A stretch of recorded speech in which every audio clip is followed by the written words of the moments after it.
Shalom, Yeshivat Lev Torah, family and friends. Parashat Shemini, V'yibiyam Shemini, was the 8th day of the ceremony, the dedication ceremony of the Mishkan. 7 days of Miluim, the 8th day, Rosh Chodesh Nisan, which is coming next week, Bezrat Hashem. That's why we're reading HaChodesh this week. So it was Rosh Chodesh Nisan, and there's a great ceremony.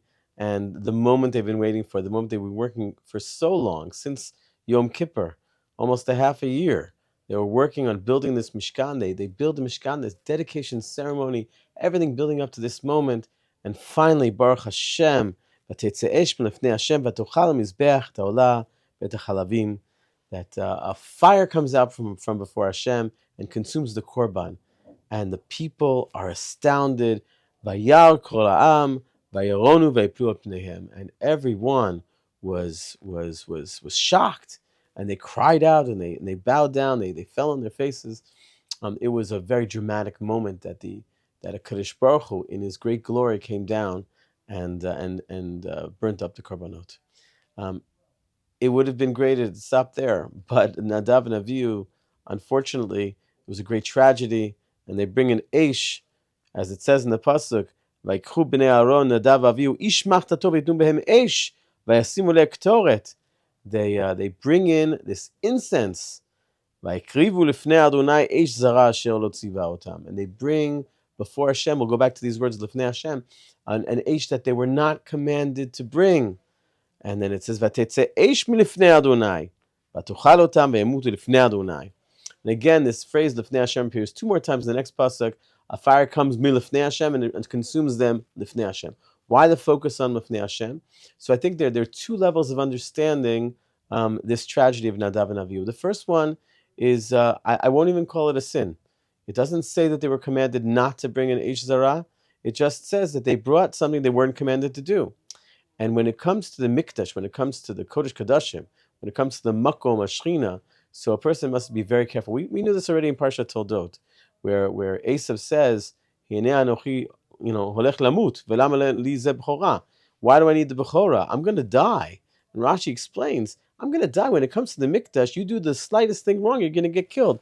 And we see it over here by Nadav and Avihu. They do the slightest thing wrong. They don't do exactly what HaKadosh Baruch Hu told them to do, and they die. This in a normal year, we read the Haftorah from Shmuel Bet, where David wants to build a Beit Hamikdash. He wants to build the Aron to Yerushalayim. He wants to bring the Aron to Yerushalayim. He asks Uzzah and Achio to the Mi Beit Avinadav. Interesting, Avinadav sounds like Nadav and Avihu. So they are the sons of Avinadav, maybe the spiritual sons as well of Nadav and Avihu. They ask him to bring the Aron back to Yerushalayim, and they put it on a wagon. And the wagon shifts. Uzzah grabs onto it. Kadosh Baruch Hu kills him. Peretz Uzzah. He kills him in that very place. David is very, very upset, and they leave the Aron there for a long time until they finally ultimately try to bring it back again. But when you deal with the Aron HaKodesh, when you deal with Kodesh Kodashim, when you deal with the presence of a Kadosh Baruch Hu in such an intense manner, every detail you have to be very, very careful. And that, I think, is Pshuto Shamikra. What the Torah is trying to teach us is that when it comes to Kodesh, there's not so much Erech HaPayim. There's not so much room for wiggle room for mistakes. We need to be very, very exact in our Avodas Hashem. However, the Rav Yaakov Kamenetsky in his Emes Liakov, he asks a question which has been bothering me. Why do Chazal give a slew of reasons what they did wrong? What do you mean what they did wrong? We see they did something, brought an eish zarah, asher lo tziva otam. Kadosh Baruch Hu didn't command them. They did something wrong. They didn't do what Hashem said. So Rav Yaakov Kamenetsky says, no. There must be a reason why Chazal are. If you look at the context, this is the dedication ceremony of the Mishkan. Moshe and Aaron are the central figures. They want to do something in that ceremony. Let them ask Moshe and Aaron. They don't do that. So Chazal say, they were Mor Hara, Lifnei Rabam, because Moshe and Aaron were there, and they just decided to do something else. They were went in Shtuye Yain. We see that from the next parsha, which tells us that you're not supposed to drink when you deal with the Kodesh, and this connects to what happened at the end of Mishpatim in Mamad Har Sinai, when they Ve'achlu v'yeshu lifnei Hashem, they ate and they drank.